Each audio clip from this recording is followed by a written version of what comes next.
নমস্কার বন্ধুরা, চৈতালির গল্প কথায় আপনাদের সকলকে স্বাগত জানাই। আজকেও নিয়ে এসেছি গোপাল ভাঁড়ের একটা মজার গল্প, আলুর গুদামে আগুন লাগা। একবার রাজামশাই গোপালকে ভগবান রূপে পাঠিয়েছিলেন একটা কোনো কাজের জন্য।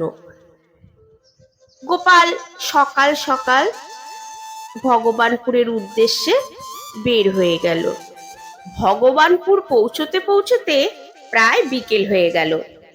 গোপাল সেখানকার কাজকর্ম সেরে আবার বাড়ির দিকে রওনা দিল। বাড়ির দিকে যখন রওনা দিল তখন বিকেল গড়িয়ে প্রায় সন্ধে হয়ে আসে। হঠাৎ করে গোপাল দেখলো দূরের আকাশটা কেমন যেন লাল হয়ে গেছে। গোপাল বুঝতে পারলো কোনো একটা কিছুতে আগুন লেগেছে। সে রাস্তাতেই একজনকে জিজ্ঞেস করলো, আচ্ছা ভাই, কি ব্যাপার বলুন তো, কোথাও আগুন লেগেছে নাকি?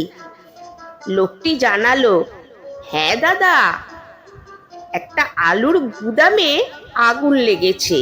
গোপাল মনে মনে ভাবলো, বেশ খিদে পেয়ে গেছে, যাই আলুর গুদামের কাছে গিয়ে দেখি কিছু আলু পাওয়া যায় কিনা।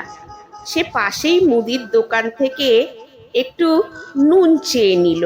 মুদি দোকানি বেশ ভালো মানুষ, গোপালকে একটু কাগজে করে নুন দিল। গোপাল আলুর গুদামে গিয়ে খুঁজে খুঁজে বেশ কয়েকটি বড় বড় আলু পেল। সে নুন দিয়ে পোড়া আলুগুলো খেলো এবং কয়েকটি হাতে নিয়ে বাড়ির দিকে রওনা দিল। কিছুটা এসেই দেখলো একটি লোক মাথায় হাত দিয়ে বসে আছে গাছতলায়। সে জিজ্ঞেস করলো, কে মশাই আপনি, এরকম ভাবে দুঃখিত ভাবে মাথায় হাত দিয়ে বসে আছেন?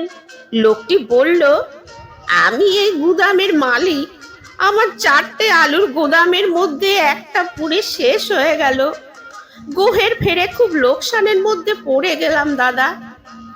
গোপাল নির্বিকার ভাবে তাকে জিজ্ঞেস করল, আচ্ছা, আপনার বাদ বাকি গুদাম যে 3টি আছে সেগুলি কবে কবে পুড়বে বলতে পারেন?